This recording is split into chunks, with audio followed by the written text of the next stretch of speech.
Welcome, traveler, to the Society of BS. I'm Christine. And I'm Seleena. Tonight's episode is an open transmission. No planned segments, no rigid format. The channel's open, the signal's a little unstable, and we're letting the conversation go wherever it wants. We're sharing stories, following tangents, and talking through whatever comes through the static. This transmission, Childhood Fears Unlocked. Ooh. So what exactly does that mean? Oh, well, I think those fears that you had as a kid, things that would keep you up at night or make you go to your parents' bedroom because you were scared. When I was a little girl, I was scared of pretty much everything. Same. Why were we so scared?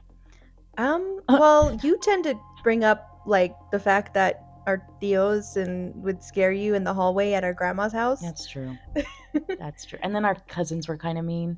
Like, I remember some of our older cousins would lock us in the bathroom and tell us like Chucky was gonna get us or Bloody Mary was gonna get us. Oh God, Bloody Mary. I remember Bloody Mary is to me is one of the creepiest, but particularly when I think of Bloody Mary, do you remember the elementary school Blenman that we went to? Yes. So they used to have like the portals, what do you call them? Or what would you call those? Like the classrooms that aren't in a building, they're like in a separate like little It's almost like a shipping container, but not. Yeah, that's just it. Or What like do you call those? What are those called? The manufactured homes? Something like that. It's something like that, but it is just a classroom. Right. So we had our separate classrooms, and then the bathrooms were that sort of thing as well. Mm-hmm. And so I remember particularly like going in there, and these were like fluorescently lit. Mm-hmm. It was very dark, and the big thing in there was Bloody Mary. Mm-hmm. The girls would be like, okay, we got to do Bloody Mary in the mirror. And so you'd be staring in this mirror, and they'd be like, Bloody Mary, Bloody Mary. And then I remember at one point, like one of the girls either on the inside or outside would like bang on the door, scream. And that was one of the creepiest things I remember growing up. God, I can't believe you guys actually did. No, I was just there. The other girls didn't. Oh, well, and then it's funny because, and I think I know exactly those bathrooms you're talking about, because at the very end, one of the lights didn't work, so those toilets so it were flickered just too. Yeah, and there was some that would flicker. It was a very creepy bathroom, so it just made that whole like Bloody Mary thing that much creepier. Yeah, for sure. Did you ever do Bloody Mary? I think like my friends would do it, and it would freak me out. I remember like when I would stay the night at friends' houses, I'd be so scared to go to the bathroom in like their houses at night, and I would not look in the mirror because I would just be afraid that something was just gonna Well, pop out. there's like some truth based to why that sort of thing happens is because and this is an experiment you can try at any point in time. If you go into like a dimly lit like area, right? Like it has to be very dim where you can barely make it out, right? That's why, when you go to those bathrooms, you're supposed to turn off the lights, right? Mm-hmm. And then you're supposed to stare in the mirror. And what happens is our brain morphs what we see in the mirror. Oh, geez. So essentially, and it works. You can try this. Like you can do it with two people too. Like have them sit front to front. There's do you know Good Mythical Morning with Rhett and Link? Yes. They do an episode all on this where they do this thing with each other where they're staring at each other in very dim light, and you start to hallucinate basically, and you start to see things because your brain. It's like when you see something in the dark, like we were talking about, where if it's like a pile of clothes, but then it starts to look like a monster. It's that same phenomenon where you're staring at a face, but it starts to distort in the darkness. So you start to see like something weird or like a monster or like something. So when you're priming yourself to see Bloody Mary, you're staring in this mirror. Jeez. And then it's dark, and so it morphs into what your brain imagines. So it kind of works. I mean, yeah, and as a child doing that, like freaking out, like I feel like I had a lot of friends that were very brave and like they didn't get scared by these things, but every little thing scared me. Yeah, same. Like every scary figure, every like tale, everything that we heard, I was like, that's gonna get me. Like I'm doomed. You know what I think is funny is nowadays I'm not so scared, but I also remember like you and Mo used to make me be the brave one. Like whenever there's a bump or a noise, you'd make me go check. Well, we'd go with you. Right, but you'd be like, go, Yeah, and you'd be standing there, and I'd have to go check on what the noise was. But you were like the bravest of the three of us. I faked it. Well, I mean, that's what they say too. I think in truth of fears and thinking about fear overall in your life, not just like these imaginative fears, but also like fear of public speaking or fear of all these other things, what they tell you to do is act brave, even though you're not. Yeah, I was Act definitely not brave, and that will help do something in your brain. It'll change, the way your brain is shooting off. Which I think so is funny because, like, nowadays, right, you're very much still scared of a bunch of things, and I'm not so much anymore. So I wonder, is that because you guys would force me to do these things? Maybe. Or maybe I just have all these irrational fears all the time. It's called anxiety. I had anxiety too, but not about this sort of thing. Yeah, irrational fears, which is crazy. I think there's a lot of times too, like I have the irrational fears, I can talk myself through them, but they're still there in the back of my mind. Like right. A childhood fear I have is on dinosaurs. Why dinosaurs? I don't know, like maybe because I watched Jurassic Park and it was very traumatic for me. And I always thought that when I was taking a shower, a dinosaur, like a T-Rex, was gonna like just crush through with his big old head and just grab me and attack me and take me out of my home. Like talk about irrational childhood irrational fear. And I remember here in Tucson, there is a McDonald's. Oh, I love that McDonald's. Well, it's not the same as it was before. No, it used to be really cool. So out front of the McDonald's is a giant T-Rex. And if you look up Tucson T-Rex McDonald's, I'm more than sure it's it'll pretty come famous. Up. Yeah, it's pretty famous in Tucson.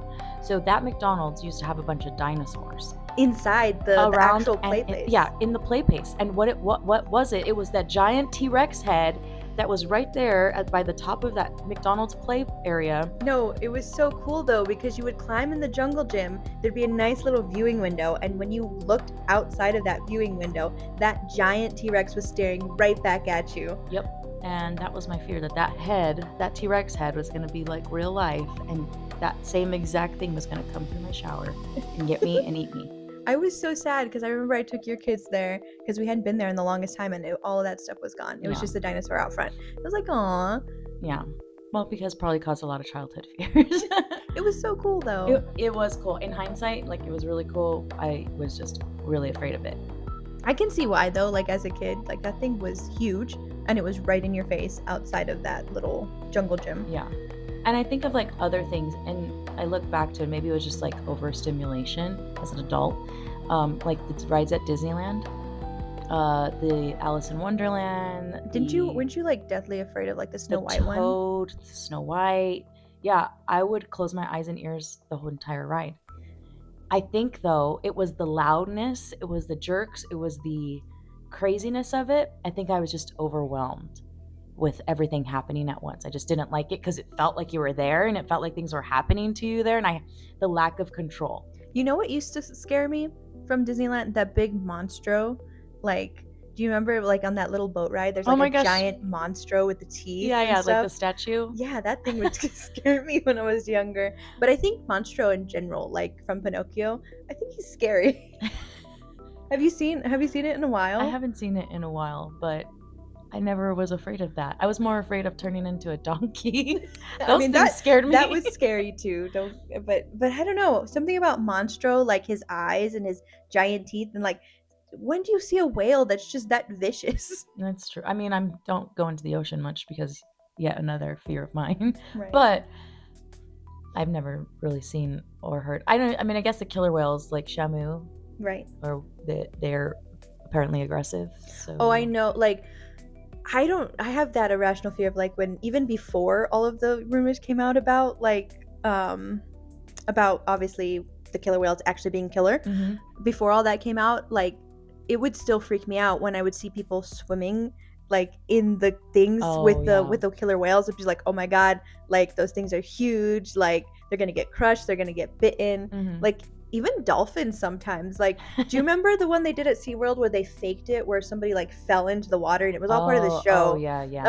I remember like, oh my god, like if that was me, I'd be terrified. Well, and then you see how deep that water is too. Yeah. And you're like, oh and my I'm gosh. not a good swimmer either. No. So maybe that just has to do with Monstro and with the whales.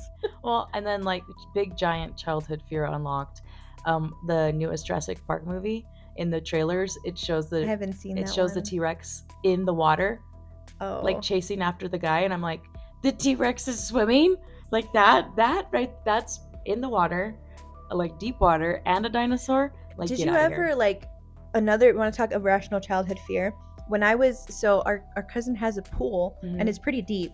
And like whenever we'd be swimming at night, like sometimes like just by myself in the pool, there's no way there'd be anything in the water that deep. Right. But my brain was like, what if there's something in there? What if there's like a shark or like something that's gonna come out of the water? I don't know why. Like, and it would creep me out, especially if I was by myself in the pool. And it's like, why? I know there's nothing in here. And we used to like love to swim a lot and like all day and into the night. And a lot of the times the reasons I would get out is because I was afraid something was going to get me from under the water. Right. And it's like, it's not necessarily just a shark, but it's just like something's going to come up and pull you or grab you or bite at your feet. And it's just like, why? Why is that fear like, there? And I wouldn't go underwater either. And like normally we'd have our goggles and we'd open our eyes underwater. Never. Not at night. No. I would never open my eyes underwater. I was like, no, thank you. Well, it's interesting because I've never told anybody that, but it's interesting that you also had that fear. So I wonder if it's just like an innate fear of like dark water. I think there is actually a horror movie called Dark Water. Have you ever heard of submechanophobia? No.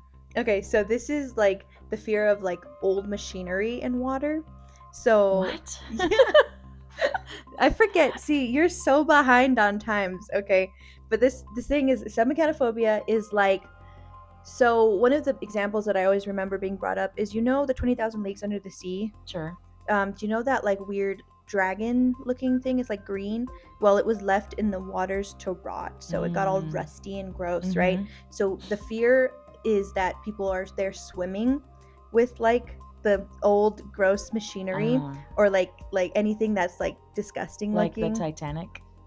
Yeah, that would be that. See, that's a little different because it's not like a robot of some sort, like a mechanical moving but thing. I think that still technically counts as a fear. Yeah. So I guess that's like something, another one, like, because I kind of have a little bit of this too, like where I wouldn't want to swim in the water with something like that's gross, right? Yeah. And just kind of, and I think like the idea too is like for example, the Jaws ride, like one of those sharks that have been deteriorating in the water. It's in the water. Ew. Yeah. New fear unlocked. Adult fear unlocked. Like I think it's the fear of getting like stuck or rubbing against it or like it's gross. Yeah. Ooh, this is getting my anxiety going. Well, I'm such a visual person. I think that's then I gotta show you those videos. But I think that's why, like, maybe these fears were so huge to me, because I could visualize these things actually happening. Yeah. And there's something in your brain with neuroscience, and they've done studies about it. I just read a book. Is when you visualize something, your body then reacts or is creating the same things as if it was actually happening. So they've done studies, and this has actually happened with like people who lose feeling, like they're in an accident or they become paralyzed. So they had this study, like if they can imagine themselves like moving their finger, they saw progress in some of these people with moving it because they imagined it. They said they even dreamed it. They would practice it, just thinking about it, and would just happen. So the same goes for when you're like experience something. So if you're experiencing something in your brain, your body's also experiencing it.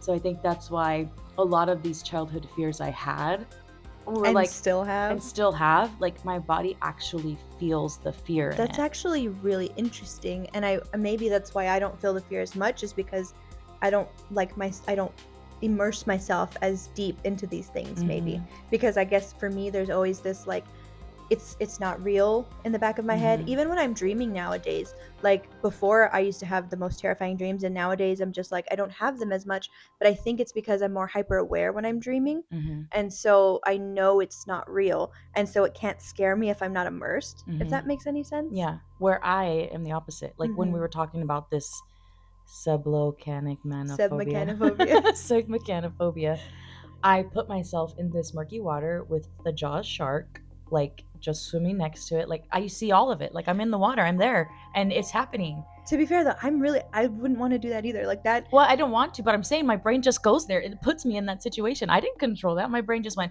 "You're there. You're in the water with this shark," and it's awful. That's why I got the chills, because my body felt it. Right. Even though I'm right here, I'm fine. I'm with you. We're talking. We're chill. My body's like, we're in the water with this stupid shark. We're gonna die. Yeah, but that's what brings me back to the childhood, because in my brain, like when it was the dark pool at night, those sorts of things are what I imagine. Something like monstrous lurking underneath the water waiting to grab you. Yeah. Well, and then it's like things you see too, right? Like movies or pictures. What was your childhood like scary movie that creeped you out? E.T. Right.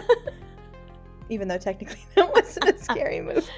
I think I saw some influencers say they were afraid of E.T. too, and I was like, thank you. He's not a cute little monster.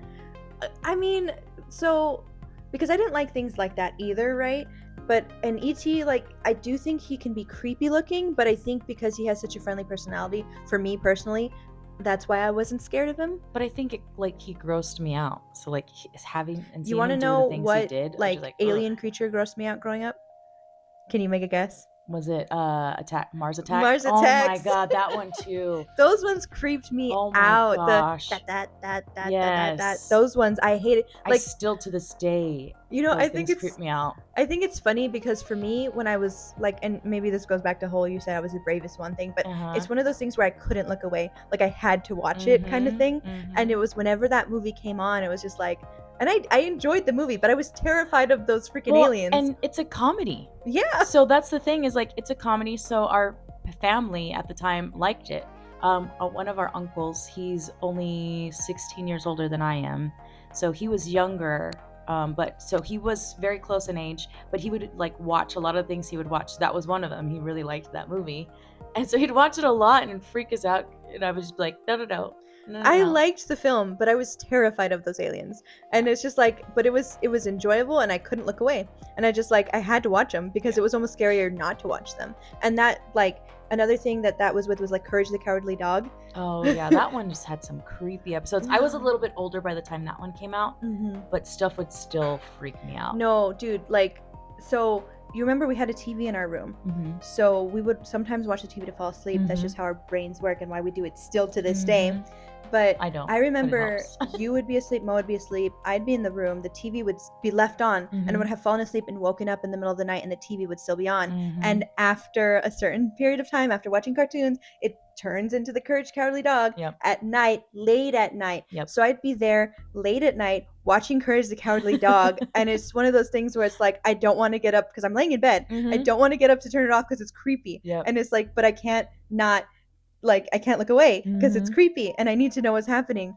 And there's one episode, oh god, I don't remember like what it's called, but it was just like this weird creepy figure that was like floating in the back and he's like, return the slab, and he was like so creepy. And I've looked it up now and obviously now it's not as scary, but back then late at night, and it's just like I'd have to wait till like the episode ended and then I'd get up and turn off the TV and run back to sleep.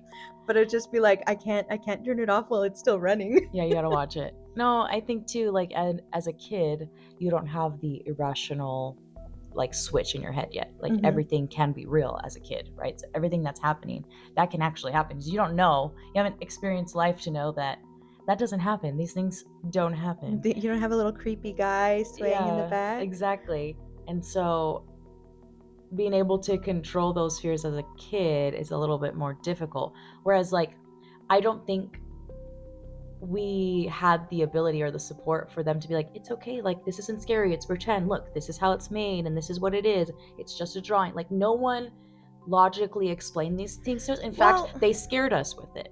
So when I think of it, I remember being made fun of because of it. Like, oh, it's not scary. Why is that scary to you? That's what I remember in my brain, is being told that. And I'm just like, no, it's scary. Yeah. And so I was kind of reading on this because I have my kids and I have a 6-year-old and he has fears right now. And it takes me back to like when I had the fears, right? And all I wanted to be coddled, and that might have like gone the opposite way, like while coddling, instead of walking me through my fear and just coddling me or taking me away from it, or just be like, bah, it's not scary, right? It's actually acknowledging his fear, right? So I know this is scary to you, I can understand why it's scary to you, and then explain to him what it is and how it works, or that it's pretend very early on. So what helped me like help with those fears, a lot of those fears, was actually learning, like especially the scary movies, is the behind the scenes, the movie makeup, the art, the special effects, all of that stuff. That helped me like stop fearing those things so much and actually start watching like these scary movies, because I was like, I got into how they were making it and what was going on with the actors and the scenes and things like that. So what I am trying to do with my son is like, no, this is not scary. Look, it's pretend. Like, we'll watch something and he's automatically like, it's scary. I'm like, no, actually, look, this is what they're doing and this is how it is. It's not actually scary. They're actually pretending. Or like, we went to Universal Studios last summer, and we walked into so we went to Epic. It's new land. You would love this land. Yeah, I haven't been there. It's the old school monsters, right? Ooh, fun. So there's this ride. It's like a Monsters Unleashed, and Gordy was too short to go on it, but he could go through the line queue with us, and the line queue is so cool. It's got like you're walking through Frankenstein's mansion and like heading towards this way, and they're doing you walk through his laboratory. They're doing all these tests. It's so cool. And as we're in there, Gordy's freaking out. I'm like, no, look, there's a bat. This is all it is. It's all pretend. Like, this is a video. And we walked into the area where the rides, right before you go into the ride, where it tells you the story. Mm-hmm. And like, these animatronics are so good. They're lifelike? They're lifelike. And I don't know, when he was like 2 years old, we went to Universal Studios. And this giant, like, it was around Horror Nights, right? So we were kind of trying to leave because we didn't buy tickets before it started, right? But out comes this giant Frankenstein, and I'm like, oh no. We were pushing Gordy in the stroller, and I'm like, oh, he's gonna freak out. And I was like, I'm gonna see what happens, which I don't know if I should, and that'll take us into the next story. But he looks over and looks at Gordy, and Gordy was on his little tablet thing playing, and Gordy looks at him, says hi, shows him the tablet. Frankenstein gives him the thumbs up, and then Gordy was obsessed with Frankenstein after that for a while. So I was like, okay. But when we went into this animatronic thing, and it's all this lights and all this happening, I'm just talking him through it. And then he made it through and he was fine, and then it didn't affect him anymore after that. So I'm thinking there's some kind of something to this logical explanation of explaining what it is. Yeah, that's really interesting, I think. Because I don't want to scare my kid. No, I mean, it's one of those things where it's like, I think there's a little bit, like, you need a little bit of fear to kind of help yourself cope, because if you get a little bit of fear to begin with, you can help yourself cope with it, right? Mm-hmm. Whereas if you're never exposed to fear, then all of a sudden you have to deal with something very scary. Like, how do you deal with it? So it's one of those things where, like, do you learn how to deal with it when you're a kid, when everything's scary, right? You learn how to cope with that fear.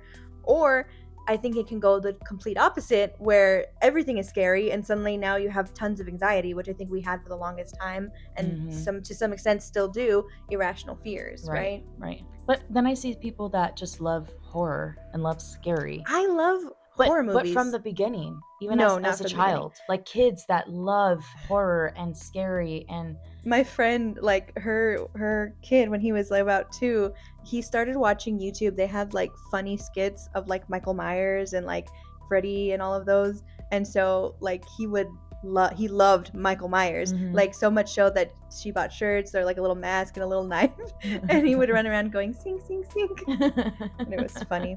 So I mean, yeah, there are some kids who love the scares, who aren't easily scared, and I just don't think that was us. No, definitely not us. Anyway, so speaking of kids, I found an Am I the Asshole? Or I don't know, are we cussing on this channel? I mean, I say it's not for kids, so we can. Okay. Well, if anybody's upset about it, let us know, I guess. Sucks to suck. I'm just kidding. No, fine, we'll listen. But I think this is a funny article. Okay, so Am I the Asshole is basically a Reddit thread where people go and say, hey, am I the asshole for doing so-and-so? So this one is, am I the asshole for telling my kids scary stories at bedtime? So it says, I, 34 male, have 3 kids, 5 female, 4 female, 2 male. Okay. With my wife, 33 female. We've been somewhat struggling lately as a couple. My selfishness as a partner has contributed to our struggle. But I've really been trying to be better. So the other night I was off of work. My wife was working on her part-time job as a server, which meant that I had the kids. My wife's mother and father had come by since they live close and wanted to see their grandkids. After dinner, I had changed the kids into their PJs, and with the help of their grandparents, and my kids started asking me for a story. I usually tell them a bedtime story when I'm home. Something stupid that I just make up, but I was running out of ideas. So I remembered my favorite book as a kid, which was Scary Stories to Tell in the Dark, and looked it up and downloaded it to my phone. Do you remember this book, Scary Stories to Tell in the Dark? I do. It was by, he also wrote Where the Sidewalk Ends. No, I don't think it was the same author. Shel Silverstein. Was it the same? Okay, it wasn't the same. I don't think it's the same author. Maybe it was similar, but go on. Anyway, so I first read my kids my favorite story from the book, which was called The Haunted House. After that story, my son was falling asleep, so his grandmother put him to bed. After that, I read my girls one called Alligators, which I also remembered. We put the girls to bed after that. I watched some news with the in-laws, and then my wife came home. Anyway, 2 mornings later, I came home from work, and my wife was already up and waiting for me. "Thank you so much for telling our kids scary stories and making them have nightmares," she said. When I asked her what she meant, she told me that all of our kids had woken up scared the previous night, but that our oldest had told her about Daddy telling them about ghosts and alligators. She'd gotten confirmation from her parents, who said that I didn't do anything wrong, but that maybe I'd accidentally told stories that were a little scary for young kids. I think I was just being an involved parent, and that scary stories are actually good for kids because it helps them face their fears. My wife thinks that the stories I told were too scary for young kids, and that I just gave them nightmares that she has to deal with while I'm off on my night shift job. Am I the asshole? What do you think? Like I said, I think it's just talking them through it, right? So sometimes you can't control where this story or what's going to lead, especially in a nightmare, right? It's funny because we're reading a book right now about nightmares and dreams, and they say like a lot in these studies, they tell them, you're about to do a study, you're gonna have to report to us back. So whatever just happened to all of them, they all dream similar or something about it. So it makes sense that they all had these nightmares that night after he read the book, or a couple nights after following that he read the book. And I think it's okay, so now address the fears, right? And explain to them what it is and how what it's about. So do you think, okay, so his kids are 5, 4, and 2. Do you think that is an appropriate age to have read these scary stories to? I feel like a 2-year-old doesn't really know it, so yeah, I don't know that how one they probably wouldn't pay attention, or doesn't really quite understand what any of those concepts are. So, but it did say he fell asleep. So yeah, so if he woke up from the nightmare, I don't understand. It's babies just having nightmares; they don't understand the concepts. The 4 and 5-year-old though, and if it had any pictures, because sometimes those books had creepy pictures looking. Oh yeah, they did. They definitely did. But he said he downloaded it on his phone, so I doubt he showed him any pictures. That's true. I mean, no, like, I don't know. It's hard to say when we don't know the contents of the story. Right, huh? Because like Gordy, my now 6-year-old, was 5 or just turning 6 when we were going through that Monsters Unchained and like showing him like these scary things. But we kind of talked and walked through them. I think for these stories, and depending on the context of the stories, I remember these being just like kind of short poems, right? Kind of. They were short tales. Or like short stories. Mm-hmm.